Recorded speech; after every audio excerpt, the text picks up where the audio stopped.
worried about Welcome to High Desert Human Design Catalyst. I'm gonna move this chair and then just press play on that one when you're ready. Yeah, great. And this is number 6 of 2022. Don't do that. Oh. Yeah, no, it's gotta, you can't, it's, no, you can't go vertical. Wow. Very cool. This chair, that's awesome. Now I know, that's crazy.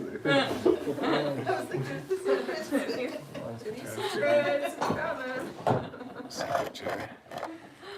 All right, so I think we are ready. Let's go live. There we are. Yeah, all right. We already have one viewer. Let me see if I can pull up the chat here. Live chat, great. Okay, I'm pulling up the chat here. Trying to get it adjusted a little bit, excuse me. Hey Marcus, thank you for tuning in. We're just getting going. It's going to be a minute. So, see if I can go like that. No. Just trying to get a good angle for everybody here to where we can actually see everyone. But it looks like it's not really happening. There we go. All right, and then I want to be able to get the TV. Are we getting the screen going? Okay. There it is. Okay. Great. We're getting the TV set up with the. Yeah.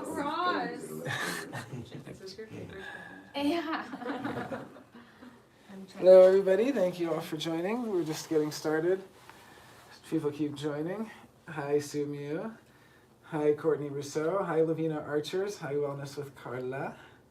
Lavina, mountain. My fellow mountain person. And Mike is also mountains. So, all right. Well, we're just getting going. It'll be just a moment. And so Jenny is showing on the screen. It's a little bit hard to see, but we're going to have to go. I think people are just going to have to pull it up at home. If you go to everyone_is_different, is the new card up? Yep. All right, it's up. So that's what we're looking at on the screen. So if you go on Instagram to just everyone_is_different on Instagram, and that's the number 1. Yeah, and it'll just show the artwork, but we're looking at it here, and I just want to talk a little bit about it. So gate 37 is the gate of friendship. And it's an interesting one because its harmonic is 40 and its polarity is 40. So anytime anyone is born under this gate, they automatically have an entire channel, the channel of community, which is a tribal channel and it's supportive. So this, as you can tell with the word friendship, it's a very relational, tribal type of energy. It is you got my back, I got yours sort of energy, right? It's a very loyal, a loyal friend. But the bond is strengthened through the recognition of the underlying bargain. So I ended up choosing this imagery because I was really thinking about, what came to mind was a 1950s dinner, obviously, or a picnic or something. I was just thinking about this, a hostess figure that was going around making sure that everyone had what they needed. Did they have enough to eat? Did they meet this certain person? Really an accommodating energy, nurturing, warm, but it comes with a price, and that price is the bargain. So if you betray them, there could be that potential to the revolution of the 49, the guillotine, friendship no more, maybe.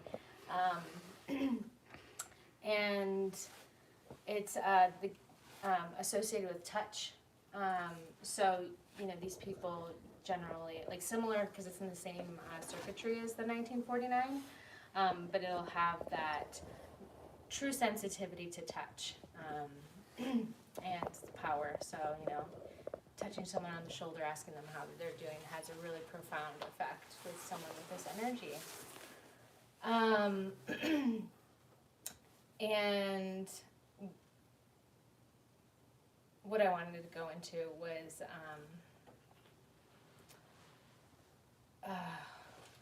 sorry, I just totally About touch? I blanked. Well, on your card, you're talking about touch and also the nurturing as well. Yeah, well, no, what I wanted to go into was it's touch, but it's also like the gate of the mouth. Each gate kind of has a different body part, and so the mouth, and so I was just thinking about like this energy and like, you know, a shining smile, a supportive voice, you know, encouraging everyone to eat, you know, like there's a real focus around food and eating. And yeah, and kind of like the welcome wagon. I was imagining, you know, like on you know, Lost or like Survivor or something, you know. Oh, the first person The who first kind of person welcomes to cry. the Yes, exactly. survivors. The person who like represents the tribe. They're like, know? welcome, you will, this is where you wash your the clothes, this is where you'll do the... Yeah, yeah. Well, So, I've just been watching Raised by Wolves. Anyone been watching Raised by Wolves? Yeah? Yeah, that's a very, I'm not, that's a very you show. Which one are you? Your mother, of course. You're so mother. I was like watching Mother. I'm like, where are my eyes? Yeah, this is so, no, I was watching and I was like, this is amazing. But, What is it? oh, it's a, I don't want to spoil it, but it's a post-apocalyptic. It's actually a good prelude for the topic of our Human Design Catalyst today, which is the 3740 and the fall of the cross of planning. yeah. But which we'll get into a little bit later, you know, is chosen to kind of be, you know, relevant to this theme, and of course because the sun is in 37 right now, 37.6. Yep. And makes that Just transit. went into 37.6 like half an hour ago, 45 or 45 minutes ago. But yeah, so that show is just very post-apocalyptic, but it does have cyborgs, and they are named Mother and Father, and Mother is very much, Mother very much looks like this a little bit, you know, and they're very like, eat everyone, and they're like, what is it we're eating? The protein that's been, you know, you can't waste any protein, so where did that, you know, they start to wonder where, anyway, I don't want to spoil it, it's a great show, but also it's kind of intense and shocking. Too, but yeah, just the you know 37 is the promise of affection in return for the 40, and I love something. There's something so diabolical about how two-sided the 40 is, where the 40 is the gate of aloneness, says I want to be alone, and it says on the one hand, but I'll work really hard. It's like it actually has two sides of the bargain, where it, you know, the ultimate 40 is like I feel like every 40 didn't we talk about this like just 2 weeks ago or something? Every 40 retires. They're always on vacation. They're always retired, and you gotta like beg them on your hands and knees to pull them out of retirement, butter them up, massage their ego. We can't do it without you. You're the only one. That's the role of the 37. This is what the 37 is all about. But, no, I'm just joking. But to get that 40, but then the almost diabolical how on two sides of it, the 40 goes, okay, I will work for you, but I got to get some affection out of it. I got to get some nurturing, some warmth, you know. And then it seems like it's so good, but then it actually gets to the other side and it says, you know, leave me alone. I worked hard for you, so give me my alone time. You know, this is like, it used to be very, you know, patriarchal, the breadwinner. Gate 40 is the gate of deliverance. So it's funny because gate 40, when they don't have anyone to work for, this is the love of work, and it's the love of working for other people. This is the look at all I do for you, look how hard I work for you, you know. But if it doesn't have someone to work for, a 37 on the other side of it, to do all this work for, then they're so sad that they don't have any purpose to fulfill, to work for this person. But as soon as they get that 37, the bargain is no longer, I'll work for you so you give me the affection. The bargain is, look how hard I work for you, now leave me alone. You know, give me my alone time. Because 40 is actually the gate of aloneness. I mean, it's the gate of denial, the gate of denying the need, having any need at all. So anyway, it's just funny to see how these things play out, how the 37 and the 40 have these different stages in their kind of, you know, relationship. And first the 37 says, well, I'll only give you the affection if you make the money and if you are a kind of breadwinner and you work hard. But then after it's doing it, then that 37 has that need for affection as well. Then the 40 says, hey, I need that aloneness. Now I need the aloneness. So it's really a bargain between the aloneness and the closeness. And when you have the whole channel.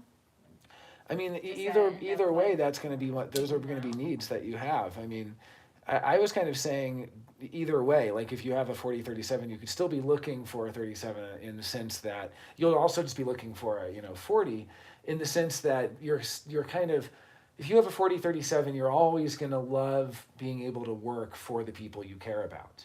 And that's the 40. But you're also going to always be able to nurture and give affection and do all those 37 things. You just have both sides of it. You have actually something greater than both of those, which is that whole channel, which is the channel of community and really all about the bargain, which is one of these keynotes you have here as well.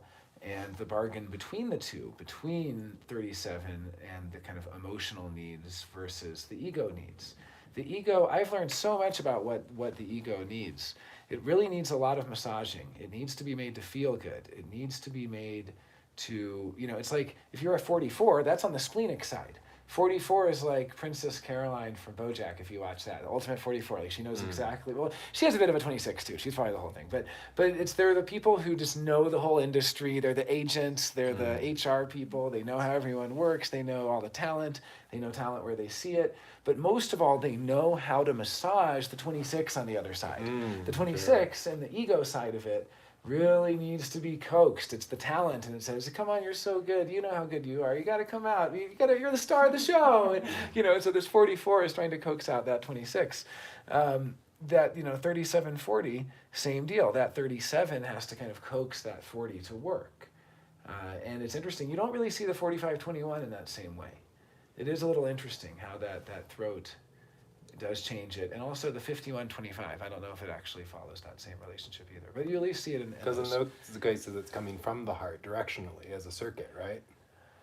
Oh, interesting. The heart moves to the throat, you could say, or the heart moves to the G in most situations. Right. So it's the 40 can be an input from the 37. The 26 is an input from the 44. So that's going from the hot and cold sides, from the cold-blooded and from the kind of solar plexus sides plugging into the ego.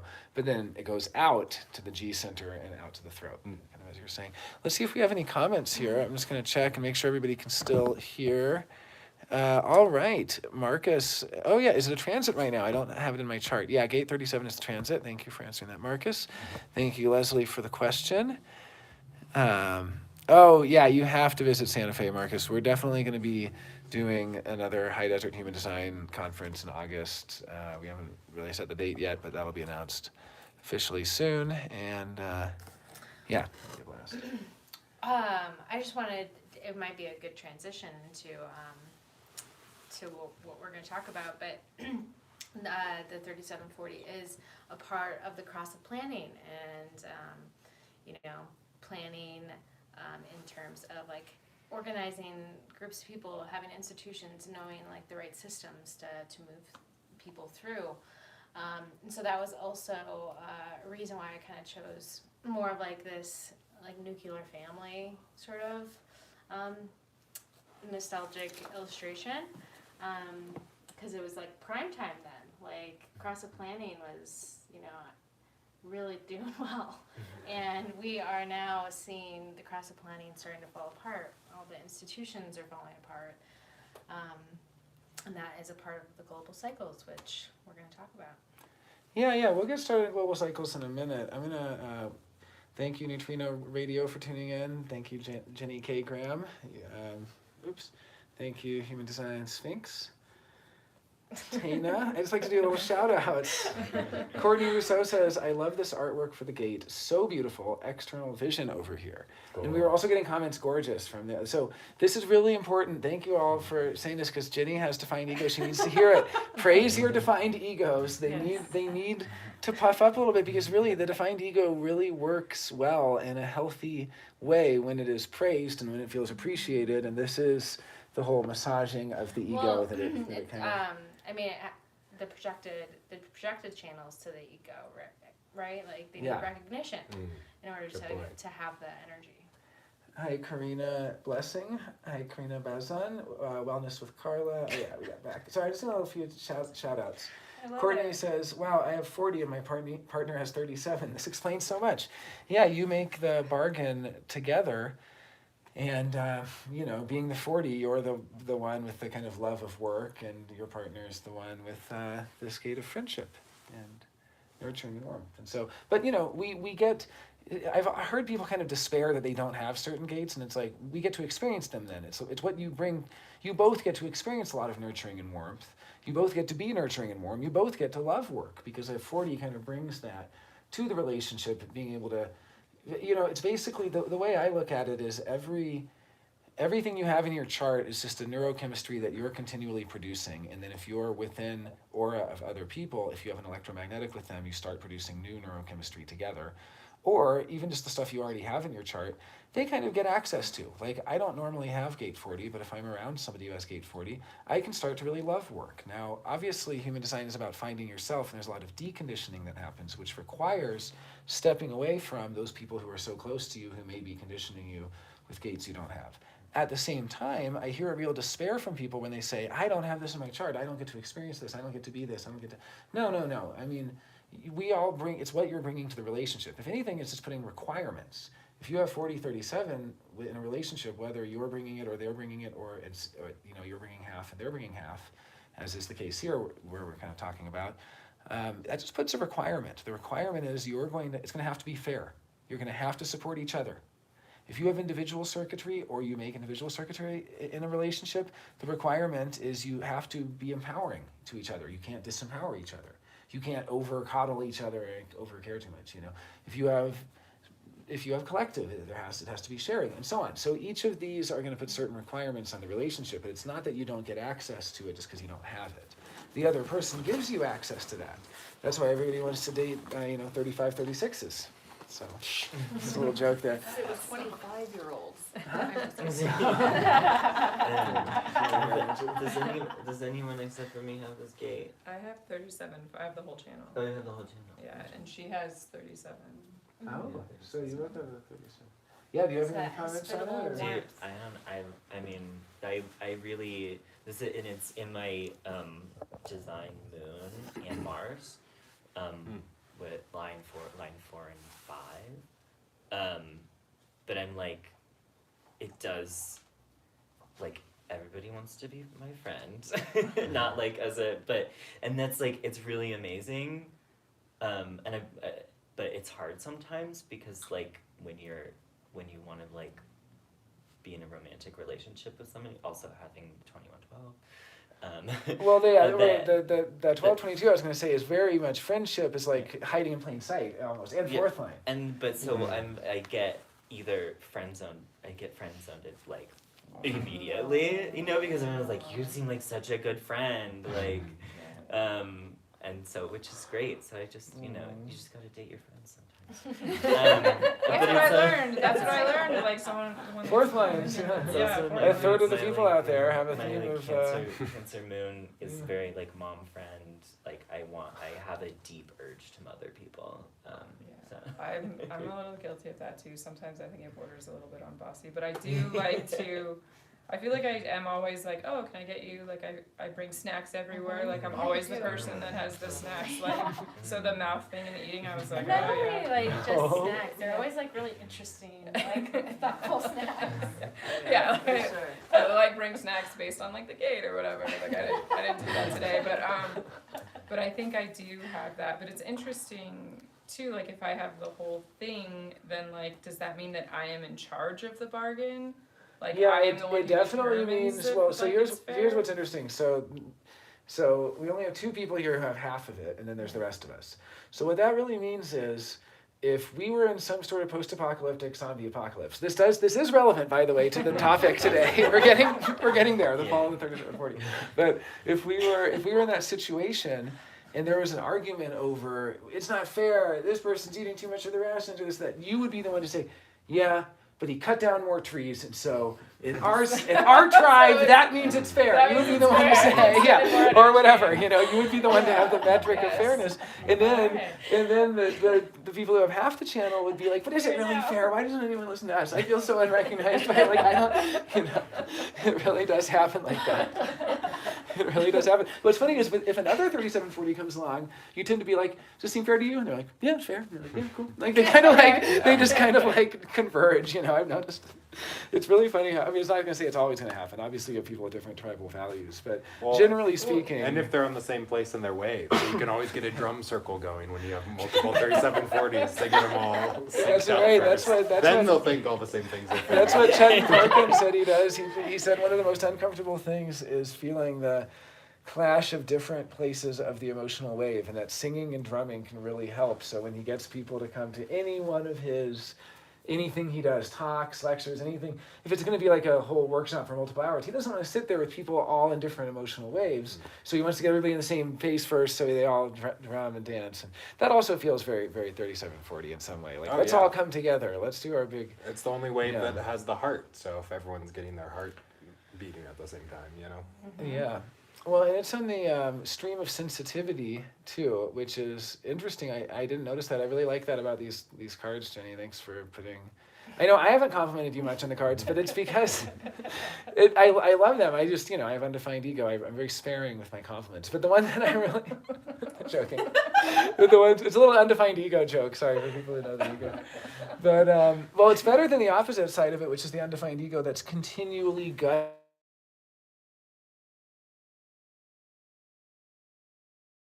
It, right? It's not really, it's, but what I do really like is every week I've been looking at this, and because all the information is so nicely laid out, and it does kind of give this, I didn't even think of the 3740 as part of the stream of sensitivity.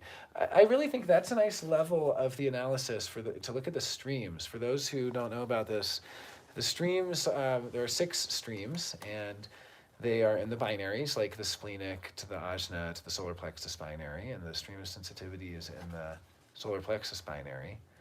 And each one is a combination of circuitries. The splenic streams are tribal and logical. The ajna streams are logical and abstract. And then the solar plexus streams are abstract and tribal. So if you're learning circuitries and what kinds of circuitries different things are, you can really get to learn the streams that way too. And it's all, this, I would put this in the category of more advanced study, but just because sometimes people are kind of looking for the next thing, especially if you have a lot of left variable. If you're, right variable personality sun, which is probably half of you out there, you don't really need to be pattern matching for the next thing. But if you're left variable, it can really be nice. It can be nice to do that. It can be nice to have your little thing to look for, and the streams can be something to look for and to just notice and kind of analyze through that level. So, for instance, the stream of sensitivity, this comes up from 1949, which is a channel you have, Mike. And I've learned a lot about that channel just from what you've told me, like even being sensitive to acoustic, loud noises, sensitive to intense cold or heat, although you seem to be okay walking in the pretty bitter cold of Santa Fe. I don't know. But you are still sensitive to things, right? Like to the so, and then just thinking how that, for those who know 1949, seeing it in the context of 1949, that's the channel, of course, that is where we get the birth of religion and where we get the butchering of animals, the domestication of animals. Well, this is connected to religion. Oh yeah, 37 absolutely. is. Well, yeah, this whole, this is part of the mystical stream. Yeah, these are like different parts of it. Well, but it's cool to think of it that, what is the role of 37? That's probably the congregation, right? That's probably the kind of Holy Spirit that comes together and all the people that, the fellowship. It's probably the recruitment too, right? Maybe the recruitment? Maybe, yeah, I don't know. Yeah, there's, so, and you can get into the mystical. It's the part of the Priest, right? Yeah, it's the part of the mystical stream that's not mystical itself. It just bridges the 1949 to the 5125, which are both inherently mystical. So it's almost like a necessary. Well, the images that you guys were bringing up of like having a church, having a priest, or whatever, the formalization in a way. There's no mysticism in that. It's just making it available. It's the right? institution. It's the institutional side of it. Yeah.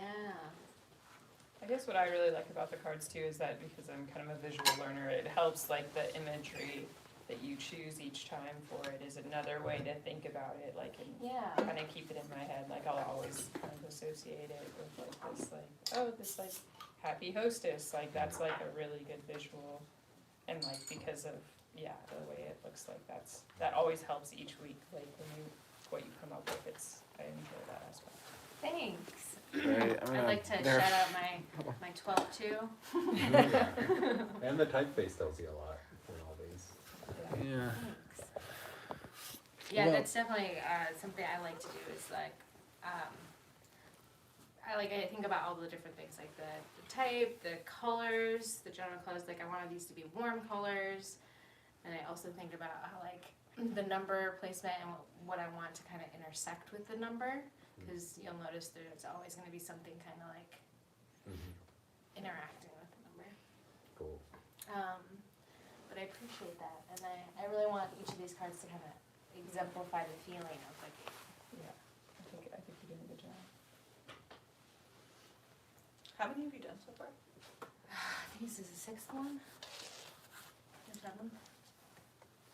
And we've just moved into a new godhead.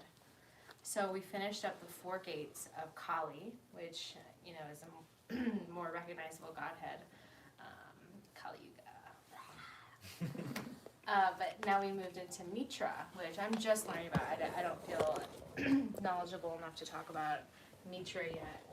But I think these next 4 gates is going to be a lot more about like, it seems like just like a lot of questioning. Like in the mind. Yeah, well, let's take a really short break, just like 30 seconds while I plug this in. If anyone needs a bathroom break or anything. Then when we return, the fall of There's the plug is. the cross of planning. Oh, Here's yeah. a plug right here that's plugged in. Let's just- Yeah, I just need, okay, if you can reach. You just need to get it to a good place. Okay, so Plug I can do it. You got it? Great. And then I can give, perfect. Yeah, we'll just take a short break and we will be back momentarily. And the things we did Yeah, today is there a was we went second to Artisan Facebook because plug she for was like, Mike's phone? What about? Sure. sorry, okay. While we're on break, if anyone has any questions or comments, I'll check the chat real quick. Let's see. Oh, paused the video. Oops, sorry about that. Okay, that should be good. Oh, we're getting calls. It's a call from Sirius. Skip. All right, we are Are you back. Sorry serious? about that, everybody. Are you serious? Thanks for joining. We're back, and we're just going to be taking a short break before we resume momentarily. So, I'm going to put this right here. This might be a good place for it. Why is that one plugged in now? I'm trying to plug in both. That one should have enough battery. Well, I don't know. You see, once we start talking about global cycles, though. Might just plummet. So, once we Oh, start Marcus talking says, "Thank you, Jonah. I'm in NYC. My bedtime will finish." about, right now. Well, He had to thanks go. for tuning in. Bye, and- Marcus. Bye, Marcus. Thanks for watching. Can we adjust this a little bit so it can see everybody more? Is there? What do you think? I don't think there's a way to see it. Yeah, I'm just putting it a little lower. There we Yeah, that's good. Okay. There we go. Yeah. That's a little better. That's good. That's perfect. That's actually great. Look at that. Yeah. It's the best good. yet. Can you read the comment? Look at all those compliments. Let's see here. Later Gators, Oh my God, Marcus. you're huge. It's amazing. Later, Gator. Wow, this is great. This is the best stream setup we've had yet. And then huge Amber is just an extra bonus. You're just like, you can like eat C's head from the This is the best. We're gonna do this angle next time. We have found the holy sanctified camera angle. Sorry, it's because Gate 37. We're talking about churches. Okay, so the fall of the cross of planning. We're gonna talk about that. It's kind of an intense name for it, but it's because it's like the fall of the Roman Empire. It's basically The best we're and in the a time of brightest. decadence, and it's about to. Sorry, I'm looking for my sparkling water. Not, there it is. I thought you were doing I'm not. No, I'm not trying to. I'm not looking for my sparkling water. Trying to find it. Yeah, but it's the end of an era. You know, we are in the end of an era, and the era that is ending is very much. It doesn't matter if you have 3740 in your chart, or if you have 37 or 40, or neither of them. Every single one of us is so deeply imprinted at a very different level, not at the level of the surface imprinting of what neurochemistry we're producing on a day-to-day basis, but at the almost like subtext and the texture of life so fully that it can be invisible. It can be invisible how fully this texture is embedded, because it's actually been here since 1615. And you know, we've had 400 plus years of this. We've had we're going to have had 410 years of this texture that's really going away. It's going away in 2027. And we already experience it going away. We already notice it going away because when these things are at such a major cycle, they're like an ebb and a flow, and we're already at such a transition point of the global cycle that we've been seeing it.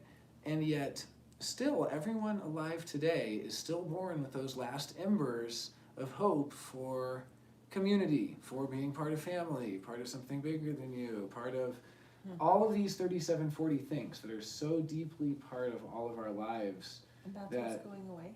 Oh yeah. Well, it's not going away for us. No, you don't have to worry about it, because us and all of our people in our generation get to be this last hurrah dinosaur. We get to grow old as dinosaurs into a generation that we neither understand nor understands us, nor has any interest in us. So, yeah, no, I can't wait either. I mean, But we it's get okay, to- they think about the world differently, so they'll still Welcome support to us. Yeah, but we get Gen to X. age in a world, yeah, that really, I mean, as much as we might talk about Gen Z and boomers and stuff, even Gen Z dreams of getting that RV and going and making their utopian Eden off the grid and whatever else. And that's still cross the planning. See, cross the planning started in the 1600s. We forget all of the things we've got since the 1600s. Cross the planning, which is the incarnation cross that contains the 3740 as part of its definition, and there's more to it, of course, but I'll just be focusing on the 3740 for this week because that's enough. That's a definition. Anytime you have definition in a cross, you look at the defined centers and you look at, okay, the solar plexus is defined. Well, interesting. This is a time of mutation of the solar plexus, burgeoning solar plexus awareness, burgeoning sensitivity of the solar plexus, burgeoning. It was only in the last sixth of this cross of planning phase, as we entered at the first line of cross of planning around 1960, 1961, that we really kicked it into high gear, and then with the discovery of Chiron and all the self-help and New Age and healing modalities. But really, even going back further, all of the cross of planning has had a tremendous increase in human welfare and emotional sensitivity. But on the other side, I mean, there's positive and negative, of course. Now, there's also the ego on the other side of the channel, and what we've had is a prove it to me time. We have had a time of saying, I'm not going to take faith anymore, I'm not going to believe it, because the ego is all about proof. And if you know about the ego center, which is where gate 40 is, this is the center that really wants the proof from others, right? It's not going to accept something. It's in fact, and they're always having the demand for them to prove it to others. Now, they always have to prove it. It's always prove it. Now you prove it. This is the egos fighting against each other, and demonstrating and proving. And the proving is a huge part of what has happened, what we gained. I mean, in some sense, we never really lose what we gained collectively at the level of the collective unconscious. We gained, for instance, a lot of critical thinking skills. Look at Western Enlightenment philosophy. Look at, I mean, all over the world. I don't want to focus just on Western history. It's just what I happen to know. But if you look at these different phases, it's not like the cross of planning goes away and suddenly we forget about the Enlightenment. Suddenly we forget about. But at the same time, there's less urgency to prove it to me. We might be more gullible in the future. Not we, of course, because we are going to continue to carry the imprint of the time we were born into. But collectively, the humans of the future, aren't going to necessarily have the pressure to need the proof, to feel the proof. It's no longer the key. Yeah, what they have is 3420. They have the pressure to get things done, the pressure to act quickly and decisively, and so on. But so it's different. But looking at the definition of our time, of our 3740, what did we gain since the 1600s? Well, some very interesting things, and not all of it is going to be expressed in 3740. But for instance, I would even go as far as to say that Shakespeare, which I guess is late 1500s, but still, the beginning of entertainment culture is part of 3740. Because think about it, we start with Shakespeare, we end with Game of Thrones, we end with HBO and whatever, and they're both basically the same thing. They're both basically a bargain that says, you will give me some sort of entertainment in exchange for the labor and so on. And the bargain got to be even more and more and more aloneness. You will give me greater and greater and greater. It used to be that only the kings and the barons and so on had this much space. people criticize the West for being gluttonous in its use of space, and that is certainly true. It's also true that there's simply been a movement of humanity into these new things that they've never been able to do. They've never been able, it's such a luxury to have your own space, to be able to sleep alone, to be in your own aura, any of these things. These Just are new like things. think about being able to get water into your home, Oh, right? There Lord. wasn't just This like all happened during yeah. And there was a huge, large-scale organization that had to happen Yeah. too. I mean, this is like FDR New Deal for days. And there's never going to be another New Deal because there's not going to be the impulse for enough people to come together in that and work together. Now, it's not just 3740. There's also the 916. There's also the internalization themes of the Cross of Maya. There's 4 more gates that you get from that. So there's actually a total of 8 programming gates for each era. So it can sound a little bit absurd to synthesize out of only 2 gates a whole story of an era, like to say starting with Shakespeare and ending with HBO, and with the 9 to 5 work week, and with all the negotiation of civil rights and human rights and all of these things. You know, yeah, that seems like those are, you can kind of synthesize out of just 3740, but once you add the other 6 gates, they really fill in the blanks, and that's what's interesting. For instance, there's 2 detail gates activated, the 9 and the 62, which are the only 2 gates of detail, the taming power of the small, and but in any case, so 962, those 2, they're not opposition, but those 2 gates, we have such a mind for details. Gate 9, for instance, which I have in my chart actually, is the gate of focus, and it's the key to behavior right now. So everyone is expected for this whole time period to focus. We're so good at focusing. You go on a date, they expect you to focus. You go anywhere, they expect you to focus. That's breaking down. Look how many people are on their phone and not focusing, and it'll be okay to not focus in the future. It'll be okay to not demonstrate the behavior of focusing. You know, but that's just one example. But all of that focus, all that detail work, well, that can help actors memorize their lines, and that can help people. I guess what I'm trying to say is, like, we tend to think of so many things as permanent, but the heyday of super detailed entertainment work is like upon us. It is nigh, you know, and the heyday of some other things is nigh also, because there's a lot of, like, even law is part of this. We'll see how law goes moving forward, but it's interesting, not that I'm a crypto maximalist at all. I mean, with human design, I'm a very crypto minimalist, because it's anything that requires large-scale infrastructure is going away. The reliance on the internet is not going to work. It's not going to cut it. The reliance on servers, I mean, you know, we're going to have scarcity of resources and scarcity of supply chain and all these things. And those problems, which we're already seeing, happen to do with the breakdown of the coordination of large-scale institutions. Katrina, we already saw this. I mean, it was tragic, the tragic loss of life that was preventable due to the negligence and just whatever else, you can call it corruption, call it anything you want, but it's the breakdown of the institution. The institution is no longer functioning. We've seen widespread loss of faith in police forces. Police force institutions are no longer functioning as they should be. You know, it's not to say they won't function in different ways in the future, but there's been breakdowns of a lot of the functioning. We've seen breakdowns of libraries, we've seen breakdowns of schools, we've seen breakdowns in so many different large-scale institutions. Meanwhile, places like Santa Fe have over 800 nonprofit organizations. Well, those nonprofits are going to be having no profit pretty soon. They're really going to be nonprofit because they're large, you know, if they're trying to be large-scale institution. Now, I don't mean to be you know, alarmist, and certain ones will thrive. And please, my little shout out to Currents New Media, give to Currents, support Currents New Media, they're the best. They are going to be thriving for many years to come because they're mutative and agile, and they're not, you know, big institution. But the big institutions are not quick. The big institutions are not able to keep up and move in a really rapidly changing environment.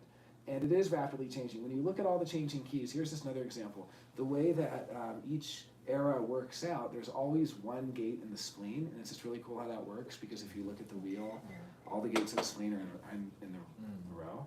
They're all in Libra going into Scorpio. And so they're just all in a row in the wheel. You're just like bam, bam, bam, bam, bam, spleen, spleen, spleen, spleen, spleen. You know, they're all spleen. And so you look at that, what's interesting is, because when you're doing this kind of, you know, analysis of the global cycles, we're looking at crosses, and then we're looking at the crosses that happen on the solstices and equinoxes. Then we're looking at the crosses that happen on the exact midpoints between solstice and equinox. So these are the 8 pagan holidays. Well, when you do that, there will always be one and only one splenic gate. Every cross clicks over, and one spleen gate moves from here, and a new one pops in here, or whatever. Like, it's just gonna, like, always work. Somehow it works out. However, these, because of their alternating way. And it's just so interesting. So it's like fear is always there. There's Fear always gonna doesn't be- go away. And there's only then. going to be one fear, though. It's what is the fear of the era. And our fear is gate 32, Okay. which is the fear of failure. Now, that's a tribal fear of not getting ahead in life, of not going to college, of not making it better for your family, of not giving your family a leg up, of not helping your kids go to college. It's like a fear of like failure at the tribal material level, failure of business, Not failure getting a of good deal. bankrupt. Yeah, failure to succeed at getting ahead in life and at making more money, really. And it's purely material. Now, that's changing to gate 57. That is a survival existential fear. It's an integration fear. We're about to have 400 years of the fear of tomorrow, the fear of the unknown, the fear that everything could radically change tomorrow, that something that's worth something could be worthless tomorrow, that something that's safe could be dangerous tomorrow, that everything could radically change for no reason. It's an existential dread that permeates everything. It's called the mother of And all it's fears, constantly and the on. source of all fears. Well, I mean, yeah, Well, it's the individual 57, cycles. the 57, 34, is it, it's. Oh, I consistently see what you're on. saying, though. It's on in terms of the activation. Yeah, the 34, 20, and 57 are part Well, of no, activation. like Yeah, the that's channel of power, I was just reading this for you. It was saying like the intuition's always on, like they're always listening for the I see. crackle in the leaves, they're always Right, alert. it's ready to be. Yeah, it's ready to be. So this is like the next 400 years of the future is going to be conditioned to be alert for danger at any moment. I mean, it's a pretty scary existential dread, right? So it's not a great. It's very different from our, our silly fears, our fears of not going to college, our fears of flunking out, our fears of not making enough money. Like these are like very silly fears when you look at like the existential fear. I mean, maybe, things but can maybe it's good we had radically COVID, right? Because like it gave us like that fear of uncertainty. This is like a little preview, so we're like getting baby stepped into it, like the future. Like think of it that way. Like Well, we can also see what specifically these are keys to and what the keys are changing to. So, for instance, let's see, 40 is the temple, and that's changing to, let's see, what is our new temple going to be? It's been a while since I've done these. It's the 59 or the 6, I The think. Yeah, 59. the 59. ooh. The 59. And so 37 is changing to the 25. And this is, right? Or is it, sorry, the 37. 55. Yeah. The 55, I mean. And this is the key to the 25. It gets very complicated when you do this level of analysis because you're working with 24 different gates.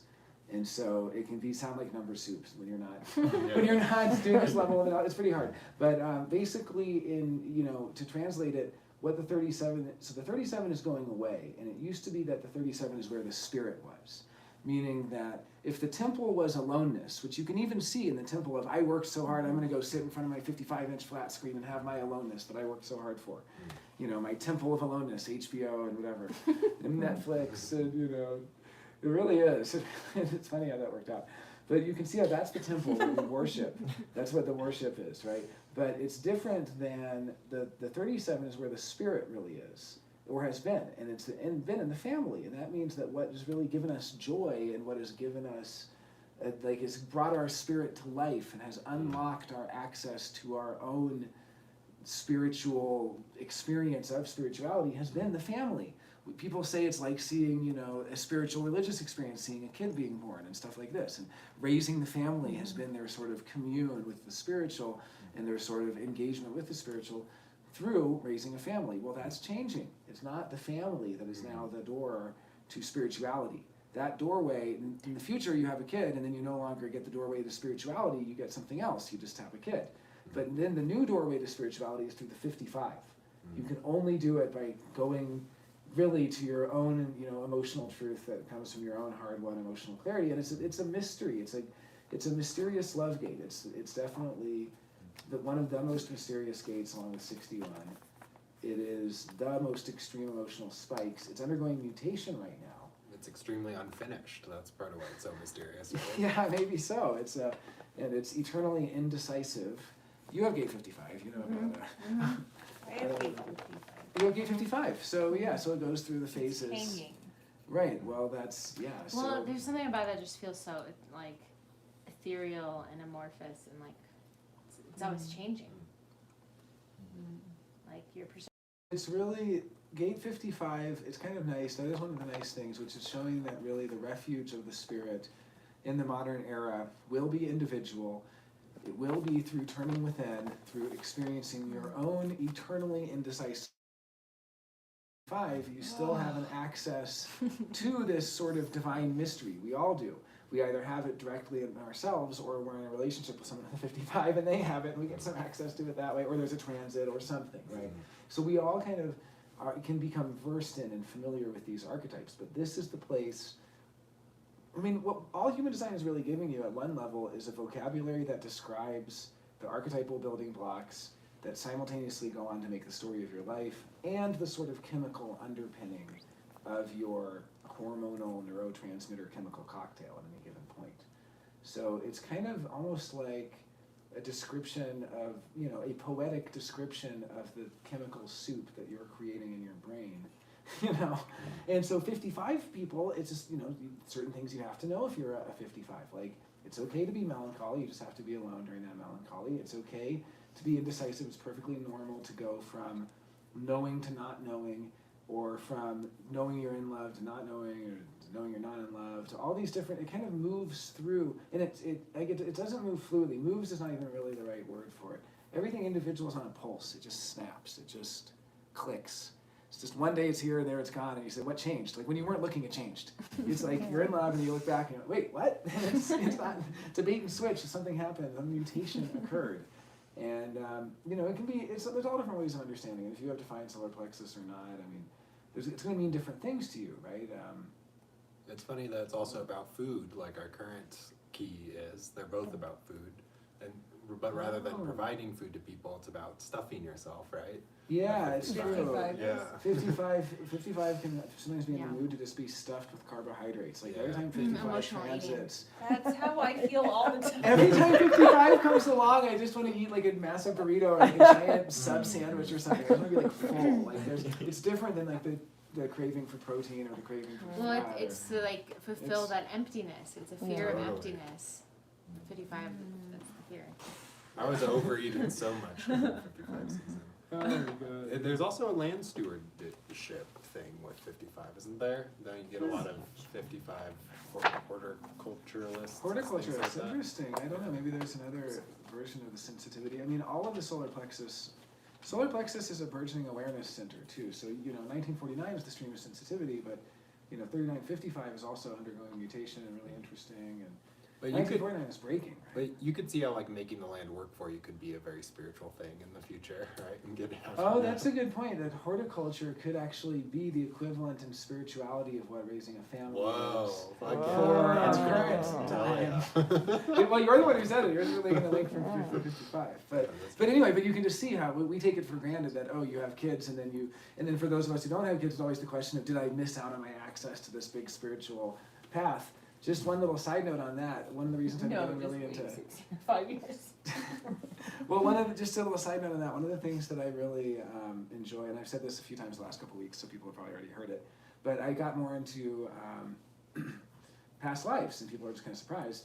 And I said it's really to let go of distractions from this life, because, for instance, the question of having kids, there's always, the not self always wants to do everything. It wants to have every experience in the life.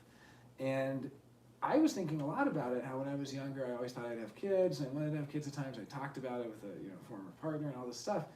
And then I started thinking, when I really got into the past life stuff, I kept letting go of all these needs, or things that I thought were needs that weren't really needs.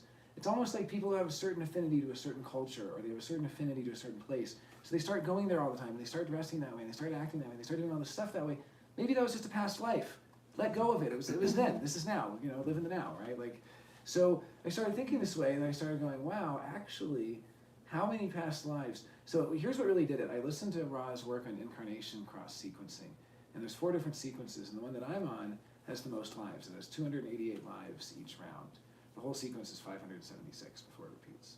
And I actually programmed it out using JavaScript just to see and make sure it works and everything. It's pretty fascinating. I've been looking at this. This is a sequence of hexagrams that you're incarnated on. Like this life, and the next life you're on this one, and the next life you're on this one, and the next life you're on this one, and so on. And you can tell which one you are from your base. And I'm base 2, so that's the Weaver sequence. And it has the most lives of any base. And Rod didn't know. He said, I don't know if this means that they're smarter than everyone else because they've had so many lives, or they're dumber that they need this many lives, so they spread out across all their lives. He said, I don't know. The voice just showed me the sequences. This is all it is. So, I don't know what it is either, but I started thinking, wow, I've had 288 lives in the last 19,000 years, and like how many of those would have been in like the modern era, and kind of spacing them out and looking at statistically how long I would have lived each life and so on. And then I was like, I'm sure I had so many kids over the years. And I'm sure I was just like, couldn't I finally have a life where I don't have to have kids, where I can just like do my own thing and actually have all those hours that I would spend child raising to like, I don't know, teach the world or like follow my passions or like, how many lives did I fantasize about having the aloneness of living like a king in a palace all to myself. Now I get it, typical not self, and it's like, wow, I finally got the most amazing life ever that I only dreamt about for thousands of years, and now I'm like, I want some kids to raise, hey, give me some work to do, like, I didn't get kids this life, sorry, it's like, I'm not saying, and if you have kids, great, and if kids are in the cards for you, great, and everything, I'm not saying anything against kids, it could be anything, that could be anything, we could replace kids with being an F1 racer, whatever your thing is that you feel like you need to do. Maybe you already had a past life where you were a total daredevil. Give it a break. Maybe this life you just need to chill out and do something else. And so human design is so much about, so I like looking at the past life stuff just because it's like stuff I don't have to do that I might be tricked into thinking I have to do through some sort of recall that then acts enticing and makes this life seem boring to me. And so the greatest enemy to the lives we are living, to paraphrase Adam Phillips, is the life unlived. The greatest enemy to true satisfaction is fancies of pleasure. That's a more direct quote from him. Cool. Fancies of pleasure are the saboteurs of satisfaction. Wow. Because you're just fantasizing about some other life that could be, and then you're like, wow, I actually have this life here that I'm actually living. Well, that has a really good connection just to human design in general and ourselves, and like, who we are versus who we're not, and who we're, who we think we are, who we're trying to be. And when it comes down to it now, we're just us. Right, and slowing down to actually live your design, right? Like, that takes some time. Yeah, I always But, wonder, like, you have to be in the present to be able to follow your strategy and authority, right? Like, you can't. Yeah, just I go always by your wonder what feeling. Adam Phillips is, and he seems to have a very healthy attitude, but he might also just have a defined ego. It's hard to tell because so many things that, like, I have an undefined ego, so things I can't do can be easily impressed by defined ego, and then confuse it for somebody who's like really awake. So it's hard to tell. It's hard to tell which is which. Like, just as an example, he's a pretty wise dude though. So definitely check out Adam Phillips if you get a chance. But he'll say like, I'm a psychoanalyst and I write 1 day a week. And they like ask him to like whatever he writes, and he's like, I write and I do not edit. I simply write what I have to say. And when it is done, I send it. Cool. And he's like, that's it. He just like writes what he has to say, and he's not like, he doesn't like overthink anything. He just like shows up to a psychoanalysis, like does this thing, talks, or so. It's like it feels very human design-y practice, a lot of what he does. And then he said that one of his favorite things to ask people when he sees his friends, you can't just ask a stranger this, but when he sees his friends, he had an old friend who's like a Buddhist monk or something who'd always ask him how his appetites are. How are his appetites doing? And how are your appetites? Do you still have an appetite for clients? Do you still have an appetite for travel? Are you traveling? Do you still have an appetite for this? It's like checking in on each other's appetites, which also felt very human design to me. Testing the sacred. So yeah, like seeing like, hey, do you want to do this these days? Are you doing good this way? Are you doing good that way? Like, a lot of like, so it's just kind of fun. I don't know what Adam Phillips is, but it'd be interesting to find out his chart. I'm always curious to see. Well, we can kind of wind down for a little bit. I can talk a little more about 3740. We can open up to questions. The fall of the process of planning is really. The title is basically because this is about the end of large-scale institutional stuff and really just getting used to things not being coordinated at the level that they need to be to work at that large of a scale. Like, you need a heck of a lot of 3740 energy to the point that it's a global background frequency for everybody to want to be a part of something bigger than them. Even people that don't have 3740. Now in the future, sure, people who are born with that channel are still going to have some desire to be part of something and they may band together. But it's different when everyone wants to be part of something bigger than them and everybody wants to band together to save the world and work together.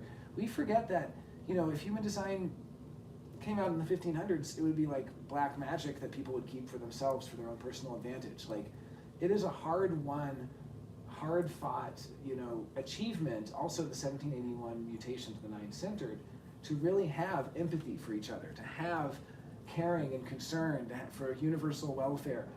I'm very collective, so this is the kind of stuff that makes me teary. People think that the collective is so impersonal and so cold, but I actually get choked up about like the collective raising universal welfare and universal well-being, and like all of the lowered infant mortality rates and all of the good that happens in the world when people work together.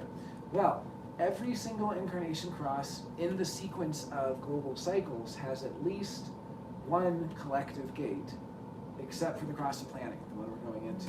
The cross of sleeping phoenix. Yeah, so even the cross of planning has collective as 9 to 16.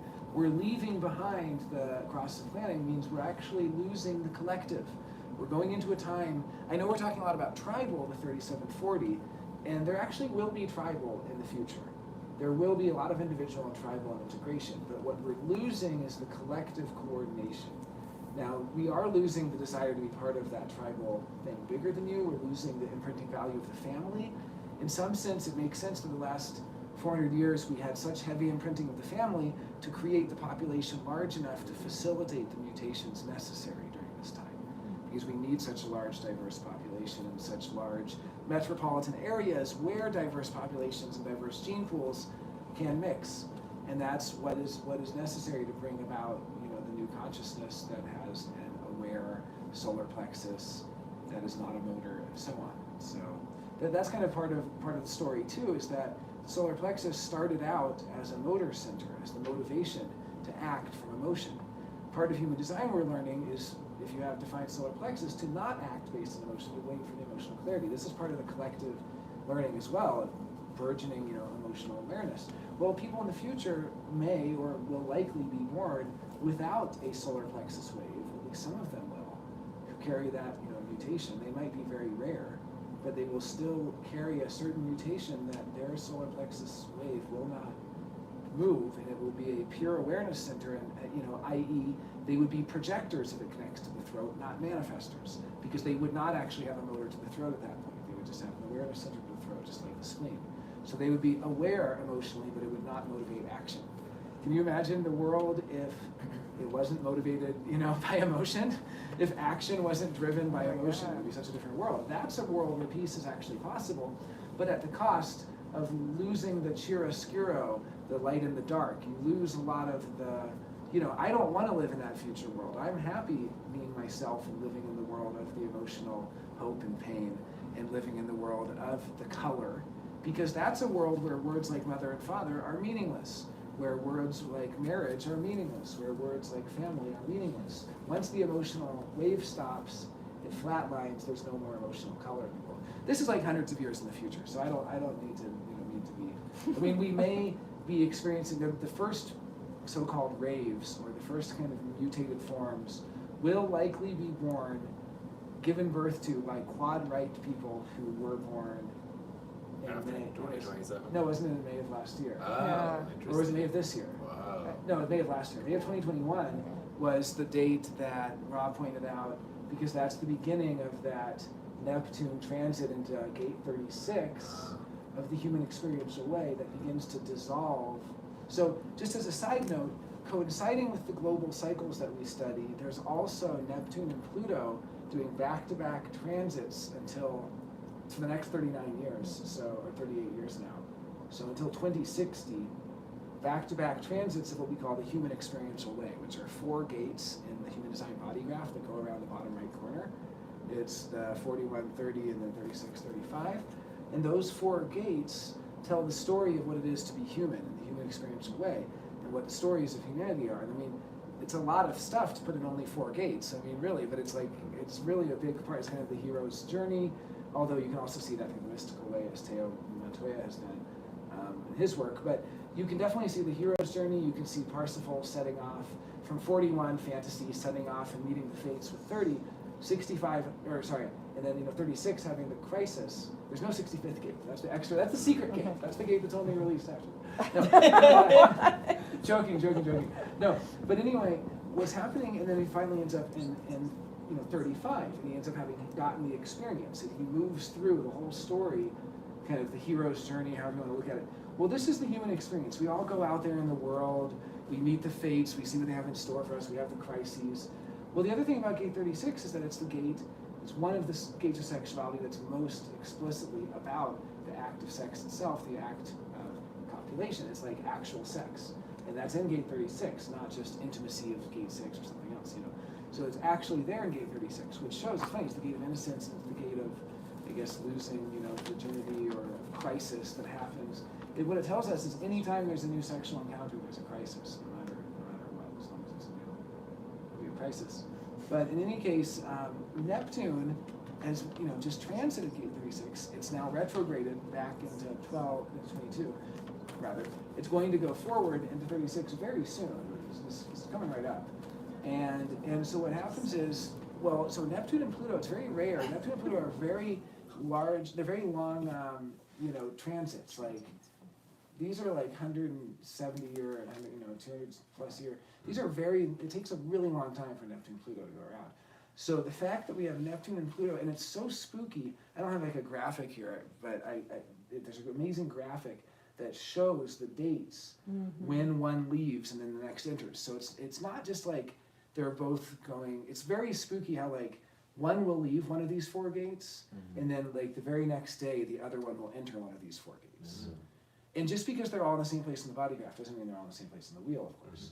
So they're in different places on the wheel, and yet Neptune and Pluto are both like entering and exiting these 4 particular gates that are all part of the same part of the wheel in lockstep with each other, bam, bam, bam, bam, bam, over the next 39 years. Very long transits.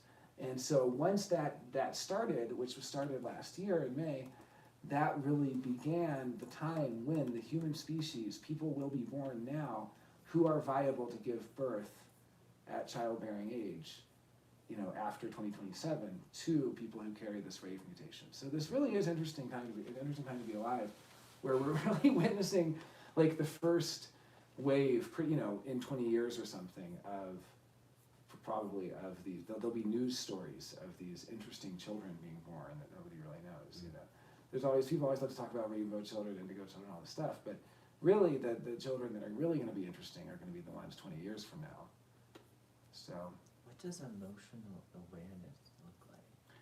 Like in the same way that like information comes from like the ajna or head. I mean, to be clear, we already have emotional awareness, so it is. It's not what does it look like; it's what does it look like without the impulse to act.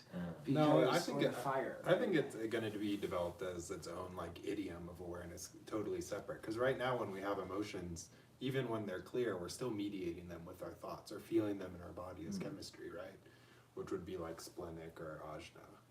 But if it really was its own awareness, unmediated by either of those other awareness centers, I feel like that would be very different. No, I disagree. I think that one of the things that actually gives me great comfort, and we've kind of laughed about this, we have no way of knowing, but the 7-centered being probably didn't have emotional awareness. And so when we hear of all the horrific things that happened, they're actually, the real tragic truth is that since we have developed these more subtle sympathies and subtle capacities, things like sexual assault and murder and torture and all of these horrible things have become even worse because we have deepened such our capacity to feel and deepened our capacity to experience subtle emotional energies. Tone 5, color 5, we start to get into color 5 feeling, or you get into, it's when I start to look at these and like solar plexus binary and stuff. It's okay. These are already emotionally aware.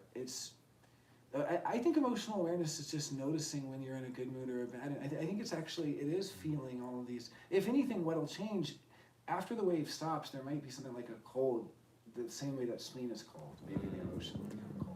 Because maybe the so-called heat of it is the motor function, right? The friction of the sort of and of the wave being generated out of right. gate 6, which is the gate of friction, literally, and what is intimacy if not friction? It's vibrating, right?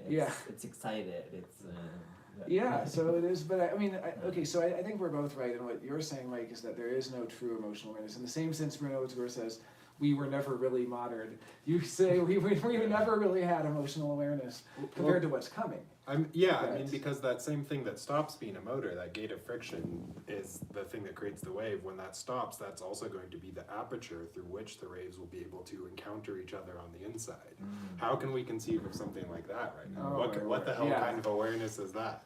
Getting in the vehicle with someone else.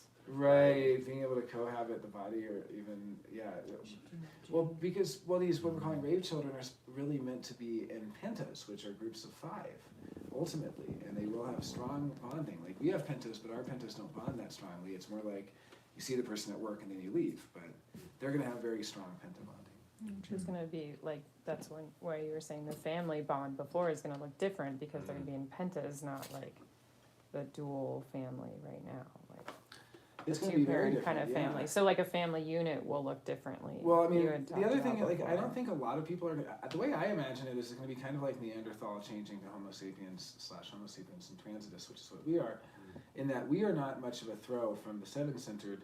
We have this 9-centered vehicle, but we're just kind of barely taking advantage of it. But it seems to me that most of the children being born will still be like us, and then some of them will be markedly different. And then when the different ones meet each other, they will be able to connect in a penta in a way that we just don't even understand. So that's the idea anyway. Well, I think this is great for today. Oh, you found the graphic. This is fantastic. Wonderful. Wow, Definitely good work. Bring that up. Yeah. So this is the human experiential way transits, and this is it. We'll end on this. Hi, Teresa Brinneman. Hi, Sleeping Phoenix. Everyone. Catter Jones Mia, Lizanardo. Karen Joy Lovemore, thank you all for tuning in. Jen Zarda. Age Ministory. Whoa, yeah, exactly. A Gemini story. Oh, age many stories. I got that. That's what I thought it was. Gemini story. Yeah, okay. It's Kiara. Oh, just Sammy Ray. Hi, Sammy Ray. Caroline. So can you That's really the can right you explain design. that? Because I can see how Neptune and Pluto, like from in 2024, how they follow each Some other, but buckwheat? then I Oh, don't yeah. see what happens in the end of Pluto into Yeah, Neptune. so we'll start with, this is May 9th, 2021, and May 9th, 2021, Neptune entered gate 36 for the first time in hundreds of years. Then it leaves April 10th, then on April 12th, Pluto enters gate 41, which is the next one, one from these. It enters and leaves on January 2nd. This one's a little bit further out. I mean, they aren't always, it doesn't always connect, but there's some that are like a day apart. Here it goes 35, and then 36, we have, these are just one day apart, 5-3 to 5-4, Oh, wow. right? So that's, I mean, you see like, these are just some very tight, so this is what happens. It starts with Neptune going into 36, that dissolves our sexuality, dissolves our kind of older ways of being with regards to sexuality. Then Pluto regenerates in 41, regenerates what we start to fantasize about. We'll no longer fantasize about the same things. We won't fantasize about having the picket fence in the house and the stuff. We're gonna start fantasizing about just like having good food or being able to survive or who knows what. But our fantasies are gonna completely change. Then Neptune goes into 35, dissolving the remains of the old and the feeling, and then we have Pluto entering gate 36. So we have, I So guess, it kind of starts over again then. yeah, and with Pluto though after 36. Neptune, so these are like the dovetails of it. So these are really the dovetails of this, yeah, and thank you so much, Jan Denberg. And can I just click that a little bit, and I'll just read this and then we can close it up. The human experiential way. If you open up what in America is called the Yellow Pages, and you open up to all the possibilities of what people are offering as a service, if you look very carefully, you begin to see slowly but surely that if the infrastructure begins to break down, so are the possibilities for the experiential way. Huh. Oh, and this is just talking about just older people. So this isn't interesting. He's just saying, I guess, that there's going to be a real breakdown in that a lot of human experiences are going to break down too. A lot of the archetypal human experiences are just going to be changing, that the possibilities for those experiences, they need a lot of infrastructure to happen, and they're not necessarily that infrastructure's not necessarily going to be there. But not to end on a sour note. I mean, no, Always I think we should wrap it up though. You know? Yeah. Enjoy it while you Thank can. Yeah. Enjoy it while you can. Enjoy the We 37, still, we 40. still have it. Enjoy the affection we can get, everybody. All right, and that one too. That one. Thanks everyone for tuning in. Wait, I'll check on this one really quick just to see Do you if want to unplug it? there's a couple of viewers and I'll be able to answer any chats. Thank you everybody for tuning in. Freeform Unicorn, I agree with Mike. I see solar plexus awareness is what will evolve into the control interface for the awareness / consciousness that will tap into raves. Think kind of like a player character. Interesting. Okay, very cool. Let me see what some other chats are. Jazz, thank you. Jasmine, this is Rad Jonah. Thank you for tuning in. Courtney Rousseau, I have gate 55.6, my personality Earth. Yeah. Oh, yeah, 55.6. So that's going to be very relevant in 2027. You have one of the keys for the new era. Nets, hey Feliciano. 2027 brings the end of inner truth? Question mark. Yeah. Oh, Marcus said, handsome folks, the best and brightest. Yeah, the end of inner truth. It's sad. Well, read the end of the mystical way. It's just more like it's just a sad, sad thing of people in the future won't have time for mysticism. They'll be too busy for it. But we have time. All right. Thanks, everyone, for watching. It's been a real joy. Till next week. Bye from us. Thank you. Woo. Okay. Bye. All right. Sorry.